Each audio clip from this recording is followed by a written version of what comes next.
Hey, it's Andrew Downs. I'm proud to support Three Beards Media, and I would love to work with you. If you need merchandise for your company, organization, band, softball team, whatever, I can help. From name brand apparel to promotional items, large orders or small, online stores, and more, I can help your brand stand out. AKC Marketing is local, based in Johnston, and we are an employee-owned business, so our costs are low and our turnaround times are fast. But most importantly, we give you personal service to make sure you get exactly what you're looking for. Email me at andrew@akcmarketing.com or find me on social media and let's make some cool stuff together. Now sit back and enjoy this Three Beards Media podcast. Would you like to sample some of my nuts?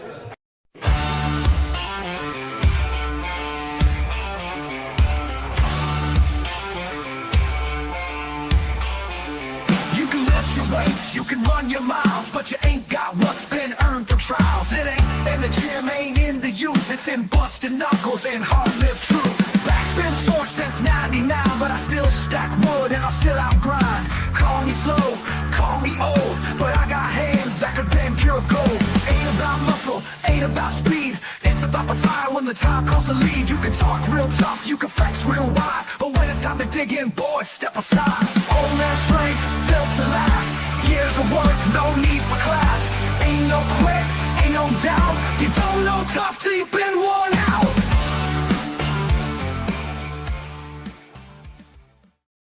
Hello and welcome to another episode of Old Man Strength by the Three Beards Media Network from AKC Andrew Downs Marketing Studio and sponsored by Revelton Distilling Company, Greenberry Realty, and Kyle Lehman at Wintrust Mortgage. I'm your host, Chris Shipley, joined as always by Aaron Wall. Aaron, what's up? What do you think of the new opening? I think it's long. You're such a crotchety old man. I am. And speaking of being a crotchety old man, have I lost my mind, or is the worst thing ever when your child makes the same mistake a second time? Oh, that just, especially after you've told them? Oh, after you've had the conversation? He's never going to listen to this. But my daughter got caught cheating on a test in school for the second time this year. And the stupidest part about the whole thing is they let them retake all the tests. So even if she fails it, she can retake it. So there's like no incentive whatsoever to cheat. I want to gouge my eyeballs out because I just don't understand. Yeah, I think on a weekly occurrence, I say, didn't we just have this conversation? In the old man irritated voice. Absolutely. I mean, this isn't a little nothing screw up. This is like serious, especially when you get into college and stuff. They're not going to mess around with this kind of stuff. And it's like, how did you do this twice? And both times while she's in a sport. Yeah. Because she was in volleyball the first time, and right now she's in golf. And my head hurts, buddy. Okay. I'm just going to tell you, I don't miss those times at all. Yeah.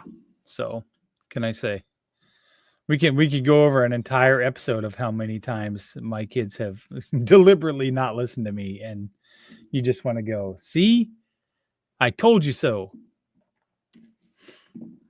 Just gotta let them take their lumps. I know. It just hurts. Well, let's bring on our guest. I'm guessing that he's coached for over 40 years, so I would imagine he'll probably have some stories about that as well. But I'm super excited to bring on this guest. He reached out to me a couple weeks ago in the heyday of what's going on in today's political climate, especially I call it apparently the hot topic of trying to save women's sports. And the whole political push behind that. So super excited to bring on Coach George Wares, head softball coach for Central College. Coach, get all your accolades right there, 40 years coaching girls soccer, softball. Yeah, but we say women, so I just want Women's. to correct you on Fair that. enough. Fair enough. And I was listening. I see old man strength. So you got an ancient person coming on, and you guys are old. And that, by the way, I have a background in psychology and a master's in counseling. So, Aaron, if you need some help with your daughter, I only charge $50 an hour. So, Oh, okay. Thanks. I appreciate that. I'll give you my cell phone before we get off, and you can contact me. Or maybe she needs the counseling. I only charge $100 for that. But you got all the accolades right, correct? Well, so much. I really appreciate you coming on and talking to us. I gave you a brief introduction, but why don't you talk a little bit? Let's start off with your coaching career. Have you always been at Central? Where'd you start, and what got you into coaching? Yeah, I mean, what got me into coaching is when I realized my playing was going to end after a couple years collegiately, and it was either actually going into sports broadcasting, which I considered, or coaching, and went that route. And a couple years, 2 different high schools, 7 years, small school by Ames, Iowa, called Nesco of Ziering, now Colo Nesco, and coached boys basketball and girls softball there, and then came to Pella and did the same. And while I was at Pella, way back, President Ken Weller, who's passed away, and also our football coach at the time, Ron Skipper, who's also the athletic director, contacted me and asked me if I'd be interested in coaching the softball team, and said yes, and thought I might do it for 4 or 5 years. And now 40 years later, I'm going into year 41. That's a heck of a run. I did 2 years of coaching women's softball at high school level when I lived in Iowa still. Yeah. I can't imagine doing 40 years of it. So you've got nerves of steel. Well, it's way more rewarding, whatever negatives. And, I think we talk about age, and, obviously when you get to my point, you get recruits and different people say, when you're going to retire. And I kind of go back with, I'm getting paid pretty well to not really work, because I'm one of the few that can get up every day and do something they truly enjoy. And being around young people just keeps you refreshed, and I think in today's world that really helps, because you get to hear other views and some of the stuff we're going to talk about. We obviously bring those things up with our players. And so I think it's just a good dialogue, and it allows a connection between, my older generation and some of the youth that we're able to work with. Tell me a little bit about how your coaching style has changed over the years. As those players change and things like that, I would imagine you have to do some adapting and things like that. How has your coaching style changed over the years? Yeah, there's some changing, but I think a basic philosophical foundation is always the same. We want to be extremely aggressive with how we play. Push the envelope, so to speak, in terms of short game, and try to put some pressure on the opponent.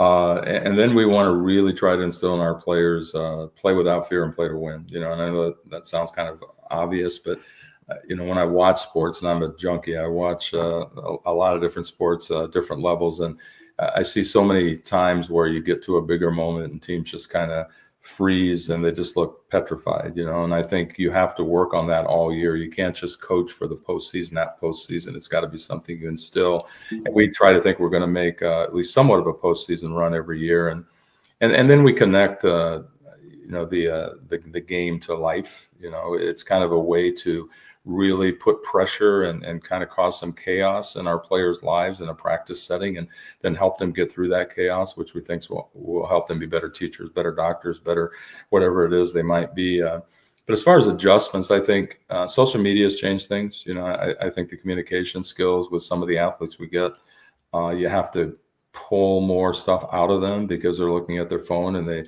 when we recruit somebody, we know they're going to respond to a text much quicker than they will to a phone call.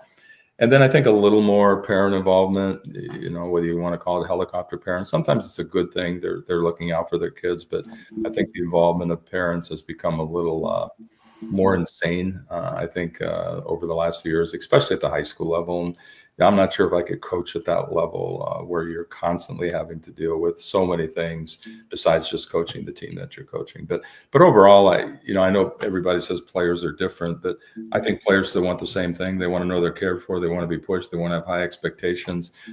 You can challenge them and push them when they know you care for them about them as a person, and you have to build relationships that they trust you and you trust them. And I think no matter what level you're coaching, no matter what sport, no matter what gender, when you do that, you're at least on the pathway to be successful.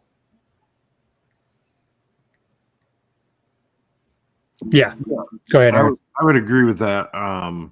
Like I said, I spent 6 years teaching and coaching and stuff in a couple of different schools in Iowa, and this was 20 years ago at this point, but you could really push kids if they respected you and they thought you were doing what was best for the team and them, and that was always the case. And I didn't get out of it because kids got worse. I got out of it because, like you said, the parents part of it got pretty crazy, and I can only imagine it's gotten worse as the last 20 years have gone on.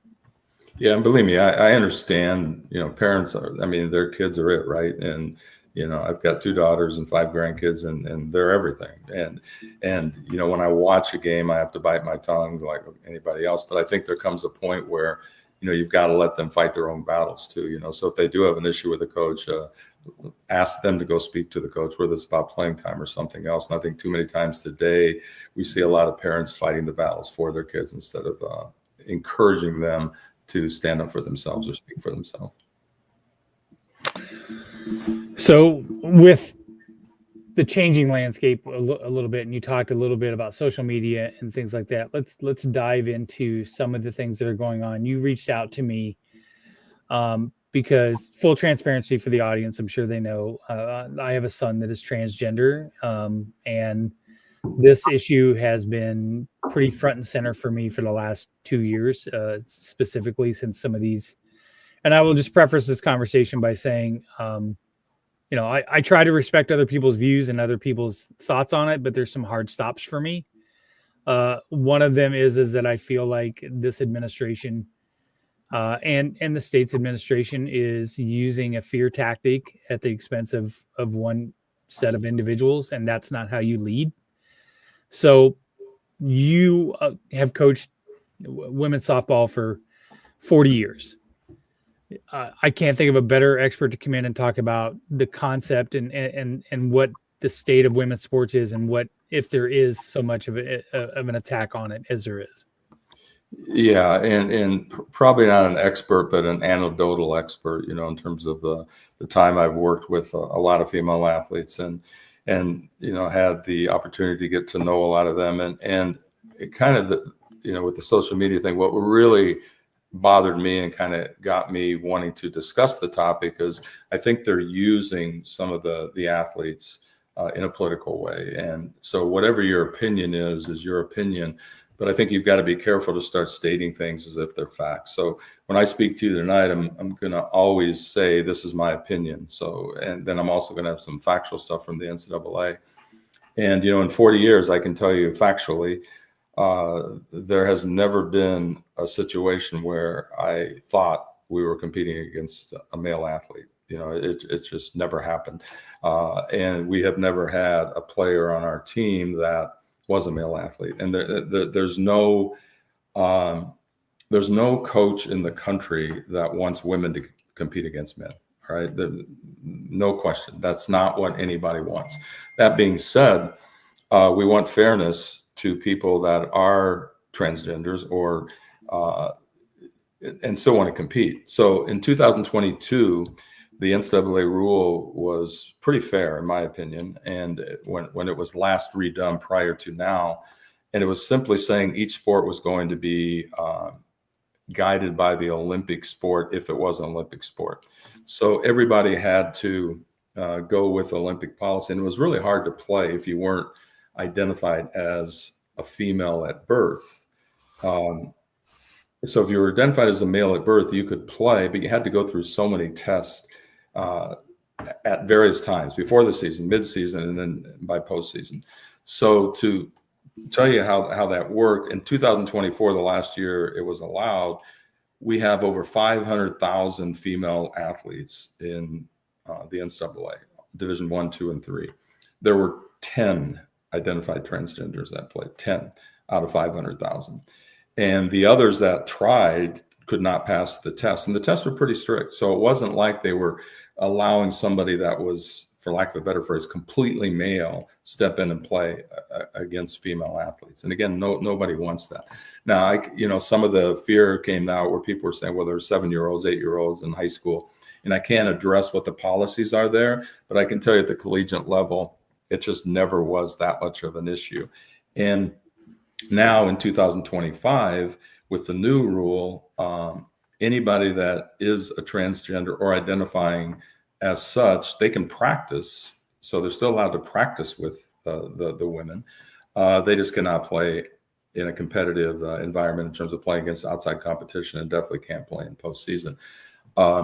So, my whole thing from a political standpoint is that if you are against it, say you're against it, as far as any type of man competing against women, but don't use that as don't make us the political scapegoat and say that everybody, everybody is playing against males every time they go out and compete, because it's just not true. And I guess from an empathy standpoint, and Chris, I empathize with you, and that's kind of why I reached out to you, because, there are a lot of people that have decided to become, right, the opposite gender, and they aren't even involved in athletics. And so I think those people were probably taking some of the bad heat just because of what was going on with the Riley Gaineses of the world and some other people that were just coming out and saying, well, we're competing against, and it's unfair to women. And the other thing that I think is a little hypocritical, and again, I want to say again, nobody is promoting that 7 men come in and all of a sudden compete on the Central softball team or against it. But what's also hypocritical is a lot of these people that are speaking against it never really cared about women athletes until it was something that was favorable for them to speak out and help them maybe drive something politically and maybe help them win an election, because it was maybe one of the driving forces of some of the local and maybe even the presidential election. So, I want to know where they were at that time. We still have a lot of stuff going on where Title IX has helped a lot, but there's still sexual assault that is covered by Title IX that people don't seem to care about. They don't want to put funding into that, and who knows, we might lose that. There's still some inequality in terms of pay for women coaches versus male coaches. There are a whole lot of things that you can speak up for women's rights besides just this. And it's interesting and I'm in favor of this, but if you go to an Iowa State, I believe an Iowa State women's basketball practice at times, I know it happens at UConn with Gino, you go to the right practice, you're going to see a scrimmage, and there are going to be 5 men scrimmaging against the women, which I'm okay with, because obviously you're trying to get, quote, better competition, but that's still then leaving 5 players on the sideline, that could be scrimmaging with those women instead, and nobody seems to care about that. So I think there's a bit of hypocrisy, and I just don't think it's the issue that some of the people have made it out to be. And I know locally for us, it's definitely not the issue that some of us have made it out to be. Yeah, the practice thing you were talking about there has been going on for a long time. That I know used to play basketball at the rec in Ames with guys that did that, and that was in the 90s. So that practice has been going on for a long time. I'm actually sort of surprised that it's still happening, but it doesn't surprise me. Yeah, Pat Summitt at Tennessee, I believe, even had began that practice a long time ago, if I remember watching some documentary on her program and things like that. And she and to the point where she didn't even, there was something to the effect of some of the men were upset because she wouldn't coach them, but that her job was not to coach that team. She was coaching the women, and that's all she cared about. Didn't care anything about those scrimmage practice guys or anything like that. So, yeah, I've kind of felt the same way, Coach, that I think they take an issue that is so minuscule and so small on a grand scheme of things, and extrapolating it to make it this grand, huge conspiracy thing that's happening all over the place and legislating against it. My problem with the law that was passed here recently is that if that's really what they cared about and that's really what they wanted to do, they could have easily just passed a law just for that. But they tacked on all these other things on top of it as far as protected class and removing them for this and whatever else. It was an open door policy for them to go ahead and push an even bigger agenda for a group that they don't like and they don't care for. Yeah, I think there's a fear element in our politics today. You know, anybody that isn't like you, whether it's the look, the skin color, the gender, we do seem to have a population that want everybody to be exactly the same, and I don't think that's what the intent was. And you know, and again, I want to reiterate, because I'll get some backlash, I'm sure, for this when we talk about it, but it's just that nobody's promoting. We all of a sudden have 50% males on a women's squad. But, you know, I've seen some of the other issues that have been really tough for women. You know, when you coach 40 years of softball or any women's sport, you know, we've had our share of lesbian players. And, you know, to have a junior in college come in and want to talk, and I'm not sure what the conversation is going to be. And then she brings up that she came out and how hard that was for her. And then I said, you know, what support are you getting? And it eventually goes back to maybe mom and dad and said, what was that like? And he said, Dad told me to leave. You know, I mean, I've had players that chose to get married to another female. And myself and my wife, Alicia, we go to the wedding and the father won't attend, you know, and I get that that's his right. But my point is, if you're not something and you're like me, an old white guy, you know, you can't just live in an old white guy's world. You know, you've got to see what the rest of the world looks like. And I think you've got to have at least empathy. You can disagree with almost anything you want to disagree with, but if we start shunning them just to make ourselves feel better and really send a message that it's threatening, you know, to the rest of the world or the rest of our town or our state, we're sending a wrong message. And unfortunately, some people are buying it. You know, some people that I truly am friends with and trust and love, they're really thinking that their 7th grade daughter is going to have to play against a boy when she's 10. And it's just not going to happen. And the other part, can you think about, like, if you're a 16-year-old high school male, right? And you're debating whether or not you want to change genders. I got to think the last thing on your mind is, well, I'm going to go through all this. I'm going to take all the ridicule. I'm going to go through everything I have to go through just so I can be in a place where I have a better chance to be an athlete. I mean, that's just nobody thinks like that. You know, nobody's doing this just so they can be better equipped to have success or win a championship in a sport. When this first started getting talked about, I probably a couple of years ago, I put out a tweet and a post on all my social medias. I can tell you, watching my son transition from Taylor to Tyler, and I realized that it's slightly different. He transitioned into a male from a female. But there were nights where I was afraid to go to sleep because I was afraid I was going to wake up and find that he had killed himself because he hated who he was. And there were nights where, when he was even 13 and 14 and so confused as to who he was, not because he's mentally ill, but because he truly was a male in a female body, and he was and he didn't understand it, that he would cut himself. And I would say to people, do you really think, like, the whole time that he was going through that so he could go, well, but then I'll be able to run the mile a lot faster than everybody? Like, no, that's not in their wheelhouse. That's not why they're doing that. And anybody that is purposely doing that just to run sports or whatever else is not doing it for the right reason. And the percentage is so low, it's not even worth the conversation. Do I think that it's fundamentally unfair for a biological male to compete against women? Of course I do. And I sympathize with the people that I've had several people in the last 2 weeks, 3 weeks, reach out to me that are friends of mine that have said, listen, I love you. I think your family is great. I love Tyler. I will say that I struggle with that particular issue, that I don't want biological men to compete with women. And my response to them is neither do I, and neither does anybody else that I know. Yeah, and that's the point, Chris. None of us do, right? None of us do.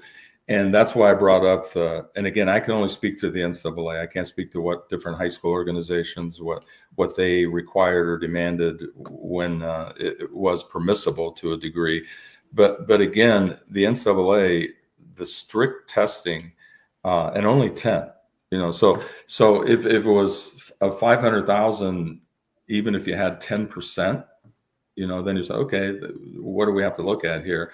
But only 10. And I get those 10, maybe it was unfair to some of the females that, maybe they lost a swimming or track and field event, whatever it was.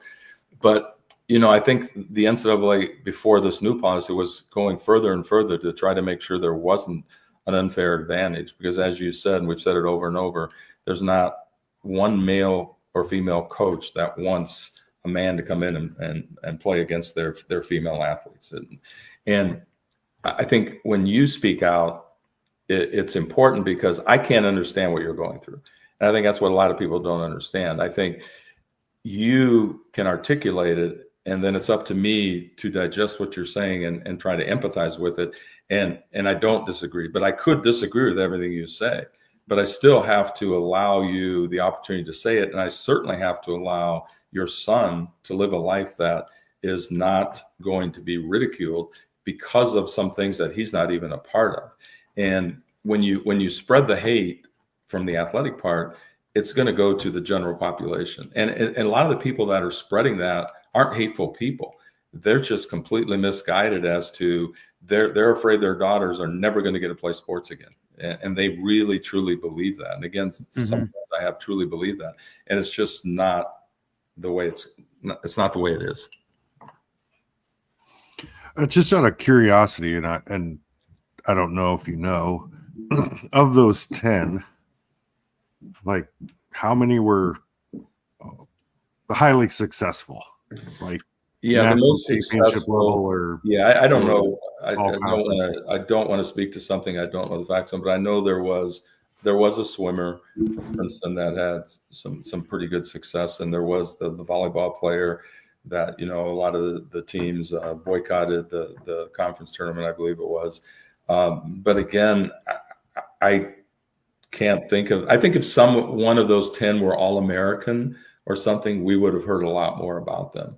So and the devil's advocate comment is going to be it doesn't really matter, because if one of them kept a woman from making the squad, it's wrong in the eyes of many. And I would agree with that, except the NCAA testing indicates that this is fair. Wherever that person was in their transition, it's still fair for them to compete against females. And then there comes a point where no, it's no longer fair. And now, of course, it isn't fair at all. So even if we say that new policy is going to help and maybe it's the way it should be, I don't believe that. But if I give that argument, then people need to understand, if they've got what they want there, quit pushing the envelope with other people that aren't athletes and trying to put them down and make your son live the life that he had to live for a while before hopefully now he's better with all that, because nobody should have to live that way. And that's very similar to the female that's a lesbian and is afraid to come out. They're going through the same thing. And we care so much about the mental health, we say, of our young, of our youth, and particularly, the NCAA has really pushed mental health, because being an athlete today is really stressful. No matter what division you play, the time constraints, the academic part, but then this adds to it. The political environment divided. You saw what happened to the University of Iowa softball team. I mean, it divided the team politically, and a coach finally left because of it. And there are a lot of things that divide. And you've got, when we bring our team in the fall, we've got gays, straight, Democrats, Republican, and everything else. And we've got some people that are clearly dating a woman, others that are not, and they're all welcome. And the more you dialogue with all those people, and they realize that I am just like you, except in this area that I'm not. And we have a hard time treating them fairly. And that really bothers me, because I'm, this is going to irritate some people. I I'm a believer in the privilege thing. I think my life has been just a little bit easier because I'm a white guy. It doesn't mean I haven't worked my tail off to get to what I have, but somebody else that is a different skin color and has the same path as I do, they had to do just a little bit more, I believe, to get to where they are versus what I had to do. And then I think the same thing is true with a man and a woman. I still think a lot of times the woman is treated a little too much second class for my 2 cents worth. They're not paid as well. I can see it in softball. As I'm coaching, and this this may change now that I say this on the podcast. We're doing a game, and I get upset with an umpire, and they'll eventually say, "Hey, shut up," or maybe even eject me.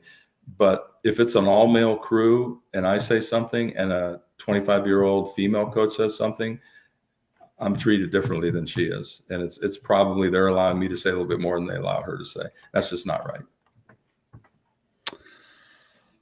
I think we can talk a little bit about that in regards to also the conversation around diversity, inclusion, and exclusivity. It's kind of the DEI conversation is, I think, a similar thing. I think that they are, I shouldn't say they, I don't want to generalize an entire group of people, but I think the conversation between the push against DEI is another fear tactic of you were not given an opportunity because of this ethnicity or this trait that you have and things like that. Whereas I will fight back and push back that all we're asking as far as DEI goes is to be able to be open to look at other people's differences and that they may be able to bring something to the table. And that's all DEI has ever been in my world. And you talked about a group of people. I don't really listen to a group of people. I try to judge people individually, and I'm correct. I have friends that have voted for Donald Trump, and they know that I'm very anti him, but we have conversations, and there's some reasons that they give you that kind of makes some sense. But on a big scale of things, the people that drive the political agenda, and I don't think it's sometimes the local people that we know, they are using a fear tactic, and the DEI is exactly what you said. It's just to make sure that everybody has an opportunity to have a place at the table. It's not taking away. I think a lot of times when I look at it and I speak to some friends that are anti or not anti, but think the DEI goes too far. It's like I look at myself, and if everybody, woman, anybody of different skin color, different sexual orientation, whatever it is, if they get what they want, in terms of equality and rights, how is that going to impact me? And it's not. I'm still going to have every opportunity that I've had and continue to have. And so we're afraid of, if they get more rights, I'm going to have less. And people truly believe that. And I think what's happening is the fear, the push of the fear of that you're going to lose some of your rights because now women have more rights, blacks have more rights, lesbians have more rights, gay people in general have more rights, and people buy that. It's just not true. And again, what we don't know and what's different than us, we become very afraid of. And when leaders push that fear, they're being about as irresponsible as you can, because most of these people are really good people. And some of them just think a little differently, but they believe what they think. And I think in general, like, the world is good. I think most people are kind. Most people want what's best for everybody else. But when you get some leadership that pushes everything else, and that's what you have to hear every day, it becomes hard to have conversations about things that we need to have conversations about. Well, I think I want to emphasize that what you said there, as far as having conversations with people that necessarily don't see eye to eye. I have probably a monthly conversation and lunch with Dan Douglas, who is one of our advertisers here. And we, I think it's a good conversation, and we've become good friends, even though we may not see eye to eye on a lot of different issues. But I can hear him talk and hear him explain to me why he has an issue with this or that or whatever, and can understand and sympathize with it, and can understand why he thinks that way. And he does with me. And we've had conversations about Tyler, and I think that I have opened his eyes to being able to at least have some sympathy and have some empathy with that. So, and that's all I've ever asked for, is to be able to have conversations like that. There's a lot of people that I jokingly say I probably have more friends on the conservative side than I do on my side. But that's because I'm open to have those conversations and understand at the end of the day, they're a good person. They just happen to believe in a certain different aspect. Doesn't mean that they want any ill will towards me or my family or whatever else. Now, there are some that have crossed that line, and I don't associate, and I'm not friends with them anymore, and that's okay too. At the end of the day, they're going to be judged based off their actions, and that's all I can live with. So yeah, I agree with that. I think you've got a minority on either side, I guess, that maybe not necessarily pushes what they believe, but pushes it in a way that could be harmful to others that believe differently. And people always say you shouldn't discuss politics and you shouldn't discuss religion. And I think those are the two things you should discuss the most, because if they really are dividing us, let's see where we are in terms of maybe some more agreements than we have differences.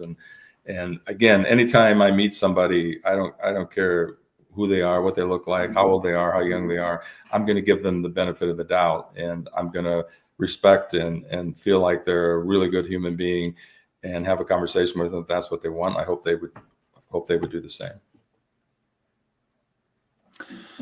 Let's this is a good place to take a break. Let's get a break, get a word from our advertisers from Revelton Distilling Company and Greenberry Realty. And then when we come back, Coach, let's talk a little bit of Iowa State. We had some conversations before the pod. It was a sad ending yesterday.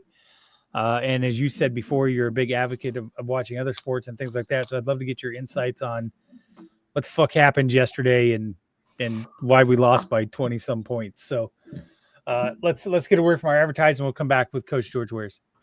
Making great tasting bourbon requires the perfect combination of ingredients, conditions, and time. The longer it rests, the better it tastes.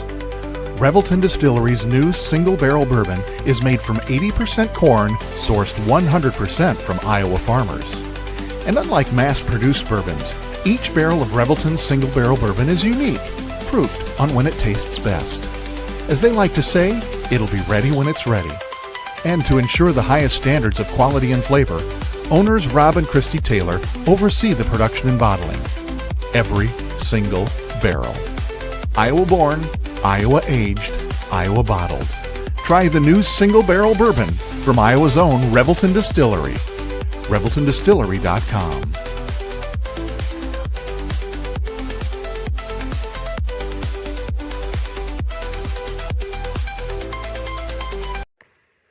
When energy meets precision, anything is possible.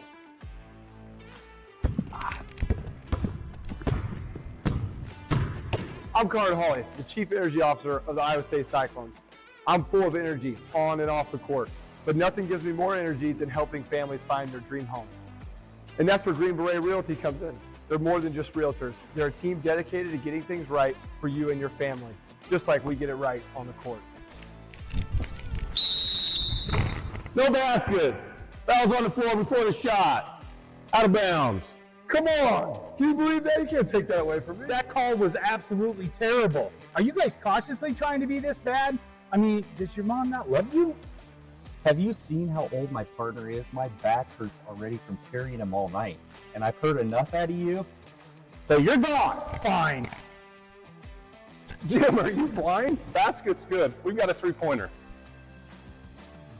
Sometimes it takes a team to get the call right. And when you're buying a home, you want a team that makes all the right calls. That is Green Beret Realty. And here's the best part. When you buy or sell a home through Dan at Green Beret Realty and mention this ad, he'll make a donation to the We Will Collective, helping student athletes like me thrive on and off the court.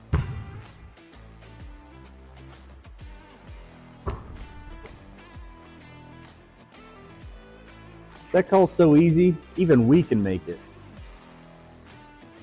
Green Beret Realty, because getting the call right means everything.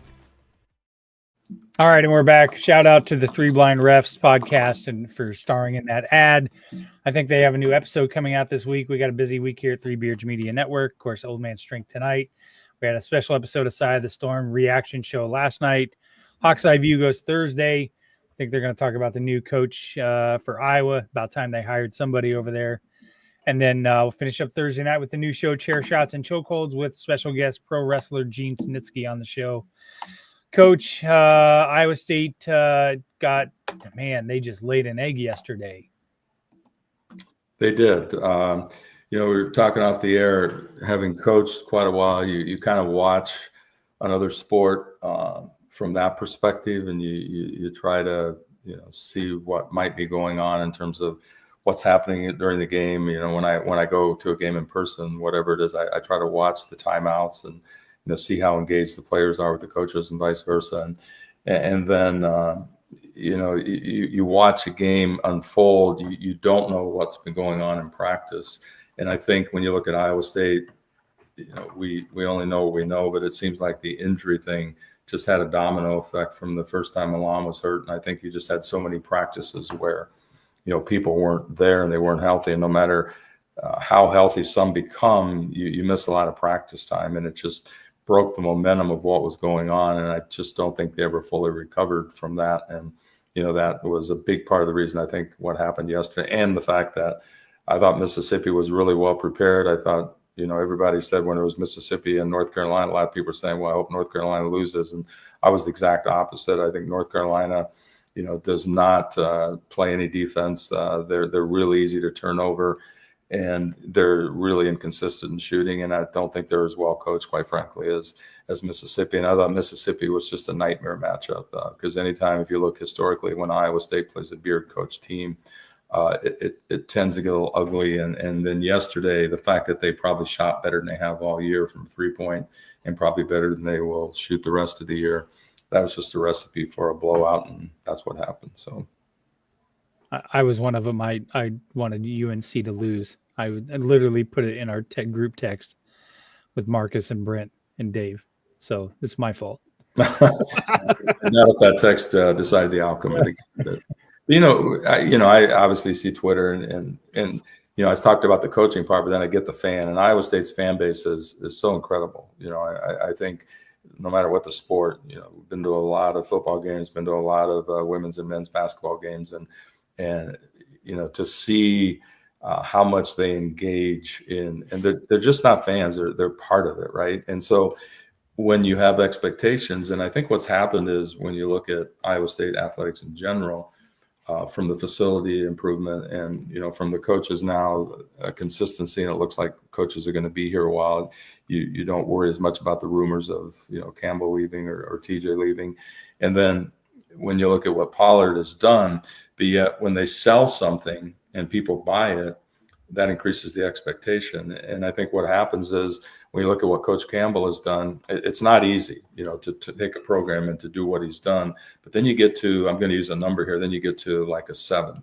And the same thing with TJ. It's not easy to take what he took over when they were 1-22 or 0-20. Yeah. And all of a sudden you're in the Sweet 16, the number of years that you have been. But, now they're at a 7, and that's hard, but it's a lot harder to go from 7 to 8. And now a whole lot of things have to be in play. Do you need to get a little better talent? Do you need to change some of the things you're doing in a practice setting? Do you need to have, fill it in, whatever the blank is? Because I think Kirk Ferentz is one of the best coaches of all time. But there came a point where his ceiling kind of became what it was. And it was hard under that system to maybe go above that ceiling. And then I think you get comfortable with where you are and you quit looking for the little things. I'm not saying Iowa State's doing that, but I think you have to really look in the mirror and say, as a player, what do I need to do better? As a coach, what do I need to do better? Our system is good, but can we tweak it this way? Or did we do something that created some of the practice injuries where they work too hard, and all made up stuff? But you look at it, because if you want to go from a 7 to the 7-5, which may be from a Sweet 16 to an Elite 8 or a Final Four, you can't go status quo.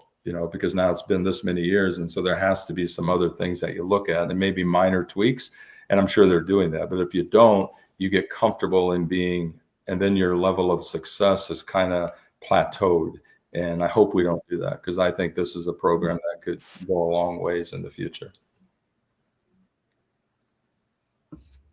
Yeah, no, I think back to what Iowa State looked like when Chris and I were in school, and Chris even a little bit before me. and what they have now, I mean, it's a night and day difference. You can't, it's unbelievable how much change there has been. And, you know, when Chris and I were watching, we were happy if we won 2 or 3 games sometimes, you know, in football. And I was fortunate to have some pretty good Tim Floyd basketball years when I was in school. But those things are hard to do. And, you know, how do you get to that next step, right, without sacrificing? And I think that's something Iowa State fans don't want, right, is they don't want coaches to sacrifice their integrity or morals or take shortcuts. And I think we have coaches that both believe in that as well. Women's basketball too. Coach Fennelly is not going to take a shortcut. And so it's a very delicate, fine line to walk at a place like Iowa State, because, you know, they're not going to put up with, you know, coaches who are horrible people or do awful things to their student athletes, and it's just not going to fly, especially now with Jamie there. So I guess my advice to people would be, you know, hey, take a breath. They'll get there. I know some people are pretty upset today, but well, I agree with you on that, and I've been a fan forever, and I can remember before you, and I think I do laugh at some of the younger fans today that have been kind of spoiled of the recency bias of how successful they've been. And yeah, I mean, it's like you get excited for every season, right? You expect everything's relevant now, or relative now. It's irrelevant, I should say. Football's going to be good, whatever that means. All right, it's going to be exciting to go to the game. Same thing with men's basketball. Same thing with women's basketball. Wrestling's getting better. Softball is getting, you know. So you've got a sports program, an athletic program, and I do agree with you that you don't take shortcuts, but I do think, you know, I don't ever like it when I hear, well, we can't do this, but they can, you know. And again, I'm not talking about cheating or anything, but I think the bar. I mean, Iowa State may never win a national championship in football, basketball. Maybe they won't even go to a Final Four. But I love it today. I think it was the coach at Illinois after they got beat by. He came out and he said, our goal is always to win the national championship. And you don't necessarily need to say that publicly, but I think you want to sell it to your players. This is what we're going to do. You know, we're going to get to that Elite Eight. We're going to get to the Final Four. And if you set the bar up there, I think you're more likely to win the Sweet 16, because you've set a standard that's even beyond what you've done, versus saying, well, I hope we can make it another run to the Sweet 16. That's just my opinion. I think you can set a standard a little higher than what's maybe achievable, and then you might not ever get to the 9, but you might get to the 8 by just telling your players we're going to do this, and this is something we're capable of doing, and still do it in the way that's acceptable for the people that follow Iowa State and the administration at Iowa State.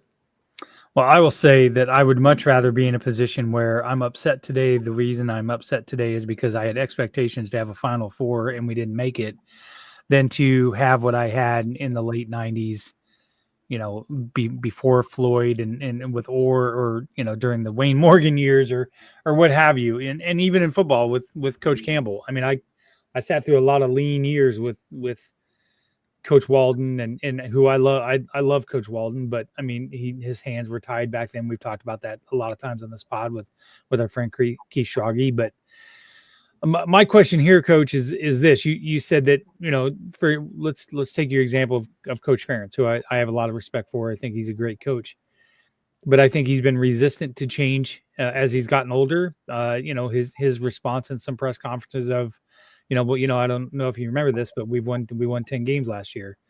And I think that just walk me through being a coach who's had so much experience. If there was somebody to come in and say, listen, I know that you've had a lot of success here, but here's what I think you should do. And this is how you need to move to the next level. And it's something that you are just you haven't done before, or you're not very comfortable with. There's got to be some hesitancy to want to make that change, because everything that you've done up until then has been successful in your mind. Yeah, no question. And I think part of it is who delivers the message, right? You know, everybody needs a voice that's going to tell you when you're wrong. And for me, my wife is our associate head coach. So, we have some dialogues that most assistants don't. I say this quite often. We'll talk about it, and she disagrees and this and that. We're having a bit of a discussion. We go to bed, and I'm still discussing it. And I'm one that lays there, can't go to sleep. And I think I'm still talking to her, and I realize that she's asleep and I'm talking to myself. So, but yeah, there's a resistance that we all have. People get defensive. They don't want, and especially when it's a group of fans. I think coaches are smart enough and players are smart enough that, number one, if they're on Twitter and reading some of the comments, they're probably crazy to do that. Some of the negative ones, and fans have to realize that if you tweet every day that Coach Campbell should do this, he's probably not taking your advice. So you're just wasting the energy to put it out there. But I do think, with that being said, you have to decide what you want too. If a coach, let's not name a name, let's just say in general, if a coach has 10 years of success and the floor is a 5, which isn't bad, you're maybe doing well in your league, and your ceiling is a 7, and by staying status quo, you're never going to have a floor lower than a 4, and your ceiling's never going to be higher than a 7. Is that enough? You have to decide, and how you're selling that to a recruit when the team you're recruiting against is making a run for a Final Four, or whatever the case might be. So if you tweak it a little bit, maybe your floor goes down to a 3.5. You're taking a little bit more of a risk, and maybe the offense you run, or maybe whatever it is you're doing defensively, or maybe who you're recruiting, and trying to get some players that you in a geographical area that you normally didn't spend time in, but maybe your ceiling goes up. And I'm just a believer that we owe it to our players to always have a bar that's up there pretty high. But I agree with you, Chris. My wife and I went to the football Big 12 championship game, and we sat there, in misery when it was clearly over. And, initially I said, okay, I'm here. This is, I'm watching all the Arizona State people have a good time. The Iowa State people are, but, just to be in that game. Now that it's been 2 years, 2 of the last 5 or whatever that Iowa State's been in that game, obviously what we're doing now is enough to get to that game. And maybe that's all that we need, as fans and players. But is there something that can be a little bit beyond just getting a couple better players? Is there something else that can be done to maybe have a better chance to win that game and to make the college football playoff, and then maybe do something well once we get into the playoff? And I got to think the coaches are thinking that way. We tell our players middle of season, end of season, after a game, and we do it as coaches, stand in front of the mirror, look at the person you're looking at, and speak the truth, because you can't lie to yourself. And if you ask yourself, or that person in the mirror, am I doing everything I can to help our team win and help our assistants be better? Am I not stubborn and listening to the assistants when they give me some suggestions? Am I listening to my players? If they come in and say, hey, coach, we love what we're doing, but what about this? Because they know a lot of stuff, and I'm not talking about in the middle of a game and the closed door with 4 of them coming in and saying, coach, how about we try something like this, because it might work. If we aren't taking that kind of input, then I'm looking in the mirror and I'm lying to myself. And because whenever a coach thinks they have all the answers, I'll tell you a coach that probably needs to retire, because we never have all the answers. And as soon as a coach thinks they've arrived because they've had a little bit of success, they're probably not going to have much more success after that, because we're just so fortunate when we have good seasons, and there are a whole lot of reasons besides what we do that allow those to happen. So you mean to tell me all the people constantly tweeting at Jamie Pollard to sell beer in the stadium is not helping? I knew that's where you were going to go with it. I don't know why they don't. I get it and all that, but I was a little offended, because I liked. We've been to other games, and and they do sell alcohol, and I go to baseball games a lot, right? And one of the best things is to go to a Major League Baseball game, sit there, and if you miss 2 or 3 innings, you aren't missing very much, as long as you're watching the right moment, and you have a beer or a drink of choice, and you just. So I get the point where the fans could get a little crazy, but we go to bowl games, fans are getting crazy, so I guess you find a way to police it. But obviously, there's a reason they don't. And are you saying Chris tweets that a lot about needing to do that? Maybe we may have had a conversation in the back channels about have you direct messaged him, or have you quoted him on a tweet? Oh, no, or has he blocked you? No, he hasn't blocked me. He's been on this show. He's been on Side of the Storm. I actually have a good relationship with Jamie Pollard. Okay. So, well, again, another incredible job, right? I mean, you right, look at the athletic program right now, and a lot of people don't understand. Well, they do, I think, but it's hard to understand the significance of being an AD or the challenge of being an AD when you're trying to remain a Power 5 or Power 4 school, and you're still not quite on equal terms, right, in a lot of different ways with some of the schools that we're competing against. And so to navigate all that, and as you mentioned, Aaron, and do it in a way that isn't going to blow up the integrity of the institution, I think it's harder than people think. Okay, we have a couple quick segments here, Coach, and then we'll get you out of here. This segment is sponsored by Kyle Lehman at Wintrust Mortgage. I'm going to ask you a question. I'll give you a chance to think about your answer when we play the ad, and you can come back and answer the questions. The question is I took one of these questions that I normally just pull at random, but I changed it a little bit. What is probably the most unexpected lesson that you've learned from coaching in your career? So think about the answer. Let's get a word from Kyle Lehman at Wintrust Mortgage, and we'll come back and we'll talk again with Coach. Whether you're buying, selling, or refinancing your home, or if it's simply time to renovate the one you're already living in, you need an experienced mortgage professional to help you analyze your financing options and to make sure the closing goes smoothly. And that's exactly what you get when you call Kyle Lehman at Wintrust Mortgage. Kyle's experience and expertise, coupled with Wintrust's rates and programs, ensures you'll get the mortgage that's right for you. You may even qualify for down payment assistance. Before you reach out to a realtor, call Kyle and get pre-qualified, empowering you to start shopping for the home of your dreams. Call Kyle at 515-473-0546. Kyle Lehman, Wintrust Mortgage, 515-473-0546. All right, and we are back. All right, Coach, most unexpected lesson you've learned from your coaching career? Yeah, this goes way back, and my very first year of being a head boys basketball coach, inherited not a great situation in terms of the success they'd had previously. And I was the new kid on the block, and I knew everything, right? I mean, I knew more than Bobby Knight. I knew more than John Wooden. I mean, I absolutely knew everything. And so we play our first 5 games before Christmas, and we're 0-5. And, you know, I go home and I say, this may have been the wrong thing. And, you know, and then I get some words of encouragement and go back. And so I go back and we have a couple of practice over Christmas break. And what do you do when your team's not playing well? You push them harder, right? You go more defensive drills, you run more, at least those days, that's what you did. And it didn't work.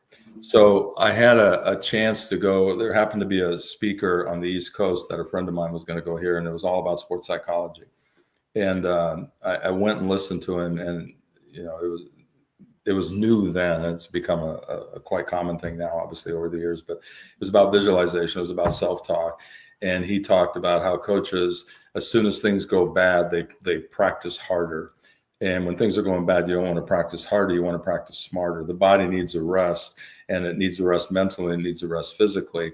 And when you rest, you can still practice, and you can do it with visualization, those kind of things. So I took what I could at that age, and I kind of implanted it with our players. And we practiced maybe a half hour less every day. We had them on the floor listening to music and visualizing, you know, success and those kind of things.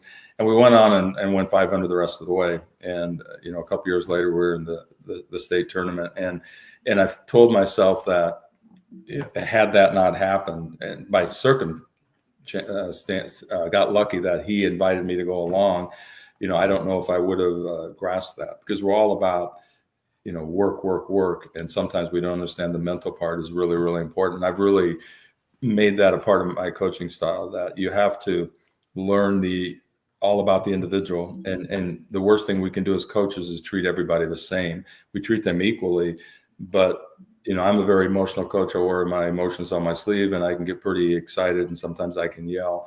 But if player A makes a mistake and player B makes a mistake, yelling might be exactly what player A needs, and player B maybe needs a pat on the shoulder.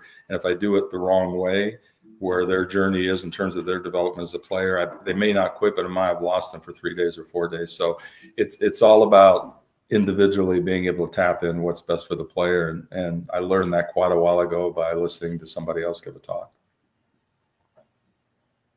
Good deal. Aaron, anything else before we go to our last segment? I don't think so. Okay. So this last segment, Coach, is kind of a charitable endeavor that we do here at Three Beers Media Network. One of the things that we do here is work really hard to give back to community and different organizations. So this segment is semi-sponsored by Steph Copley, who was famously on this show one time and told the host to shut the fuck up so she could get her point across.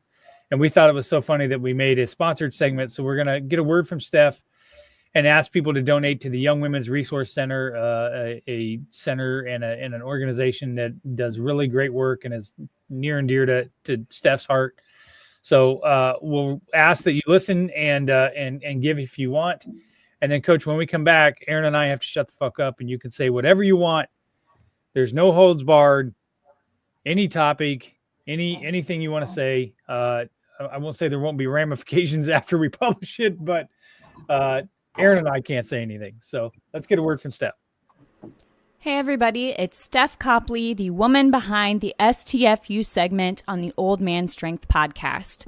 When I told the guys I wanted to sponsor this segment, they recommended that I make a charitable donation instead, so that's what I did.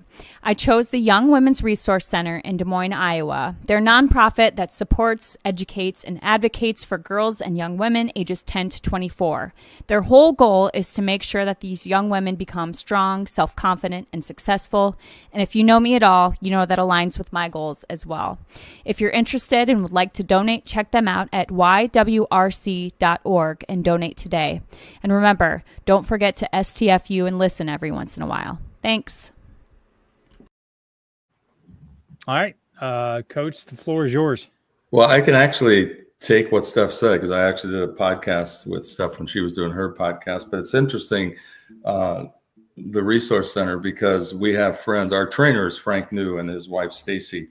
5 years ago, she's involved in the Young Women's Resource Center, so she invited us to the fall dinner, and we've been going ever since. And our second year that we went there, I forget which one of the restaurants. It changes back and forth, and we bought our dinner. And then they had at that time they had paintings that they were auctioning off as a charitable donation. And I saw this kind of funky painting that probably nobody else would like, but I kind of did, and I didn't realize I was bidding as much as I was. And they were kept raising my hand, and my wife tried to pull it down. The next thing you know, I've got a $500 painting that we wrote a check for as we left, and it went to a good cause. And actually, I've still got the painting here, so I know that organization. It's a really special one, and a lot of people have been helped because of donations to that organization.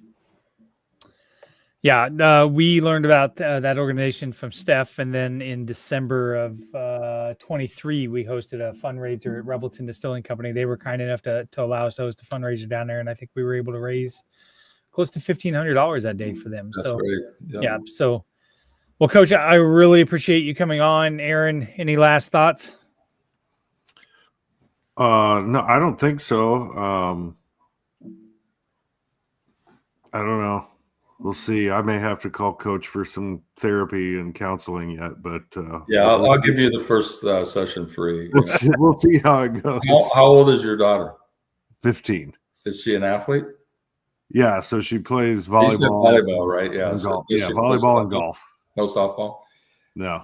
Okay. Well, I'm going to encourage some of your listeners to come down and watch a Central softball game. So our schedule's online, and if they have an opportunity to come down, I think it's pretty cheap, $5 or $6, and come support. And we'll keep listening to you guys, and I'll keep following you on Twitter, Chris. And it's become a little less enjoyable because there just seems to be fewer people that are engaging, or they're engaging in stuff that I don't really want to engage in. You get a lot of advertisements and stuff like that, but it was fun. I'm glad I could come on, and I want to go back to our initial topic so everybody understands that nobody that coaches women is supporting men coaching against or playing against women. So I think that's a really important message. But we do support the rights of every human being.